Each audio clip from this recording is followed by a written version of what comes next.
Magandang araw! Maraming salamat sa pagbisita sa aming YouTube channel. Ngayon, mapapanood natin ang kwento ni Aryam at mahiwagang mga ngipin. Ang hiling ng batang lalaki sa diwata ng ngipin sa panulat ni Alexander Sunday. Samahan natin si Aryam at ang mga mahiwagang mga ngipin sa isang kwentong puno ng pagmamahal, kagandaang loob at kapangyarihan ng paniniwala. Tara, samahan niyo kami sa aming paglalakbay. Si Aryam ay ang prinsesa ng mga diwata ng ngipin. Kapag may batang natanggalan ng ngipin, siya ay naghahandang bumisita.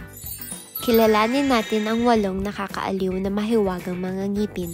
Javi, ang dilaw na ngipin. Baba, ang asul na ngipin. Lily, kulay lila na ngipin. Riri, kulay rosas na ngipin.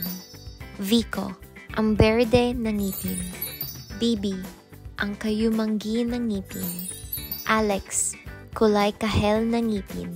Noni, ang pulang ngipin. Lahat sila ay may kanya-kanyang lagayan na mahiwagang alikabok na ginagamit nila upang tulungan si Aryam sa kanyang misyon. Nanay, tignan niyo po natanggal ang ngipin ko.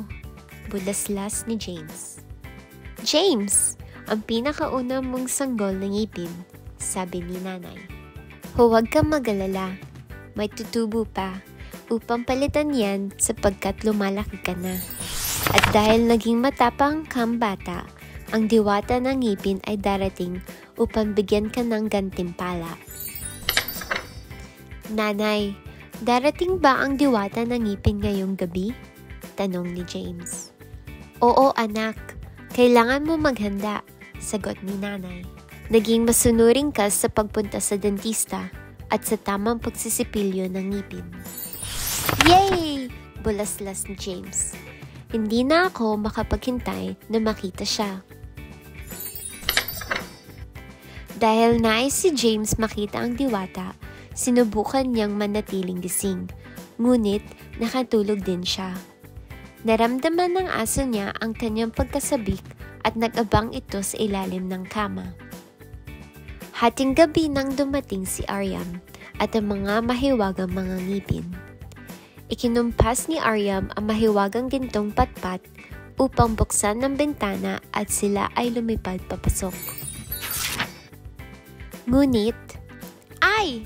May pusa! Nang makita ng pusa si Aryam, hinabol niya ito. Buti na lang ay nandun si Javi, ang dilaw na mahiwagang ngipin. Dali-dali itong kumuha ng mahiwagang alikabok at isinaboy sa pusa. Bigla itong nakatulog. Lumapit si Aryam sa kama ni James at tinapik ang munting kahon gamit ang mahiwagang gintong patpat. Bigla itong napalitan ng sorpresa. Pagkatapos ay bumulong ang diwata kay James. Naging mabuti kang bata. Ang iyong ngipin ay malinis at makinang. Sa iyong pagising ay matatagpuan kang sorpresa. Ngunit, sa likod ng mga mahiwagang ngipin, ang aso ni James ay nagbabantay at sila'y susunggaban. Si Baba, ang asul na mahiwagang ngipin, ay nagmadaling iligtas ang kanyang mga kasama. Sinabuyan niya na mahiwagang alikabok ng aso. Ayos! Bigla itong nakaidlip. Sabi ni Javi, Naku! Muntik na! Maraming salamat, Baba, na makuha nila ang ngipin ni James. Sila ay natuwa at sumayaw. Hep hep! Hooray! Sayaw-sayaw ngipin, sayaw-sayaw ngipin. Sayaw-sayaw, ngipin-ngipin, sayaw-sayaw. Hep hep hooray! Woohoo! Talon-talon ngipin, talon-talon ngipin, talon-talon ngipin-ngipin, talon-talon.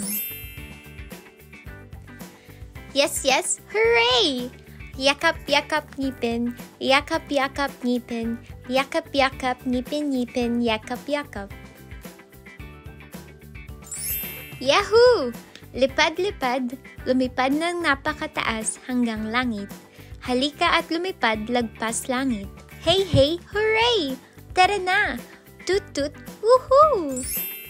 Kinabukasan, pagkagising ni James, nagulat siya sa mahiwagang alikabok sa lamesang nasa tabi ng kanyang kama.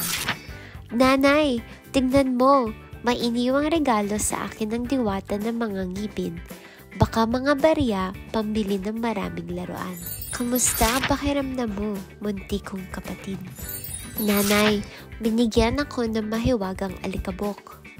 James, ang ibang bata, binibigyan ng barya o regalo ng diwata ng ngipin. Ngunit sa mga espesyal na okasyon, itinutupad niya ang hiling ng isang maswerteng bata. Paliwanag ni nanay. Gusto ko ng laroang track at sana ay gumaling na ang aking kapatid. Hiling ni James. Sabi ni nanay, naku James, napakabait mo. Mahal na mahal kita, kuya. Tutuparin ni nanay ang hiling mo. Bibilan kita ng laroang track. Nanay, binigyan po ba kayo ng pera ng diwata ng ngipin?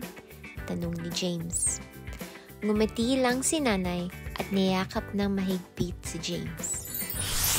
Basta, lagi mong tatandaan, palagi kang magsipilyo ng ngipin, ha? Opo, nanay, sabi ni James.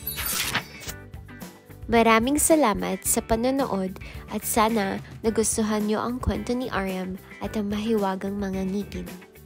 Mga bata, laging tandaan, magtiwala sa iyong sarili para magningning gaya ng isang bituin sa langit. Magkita-kita tayo muli sa susunod na kwento.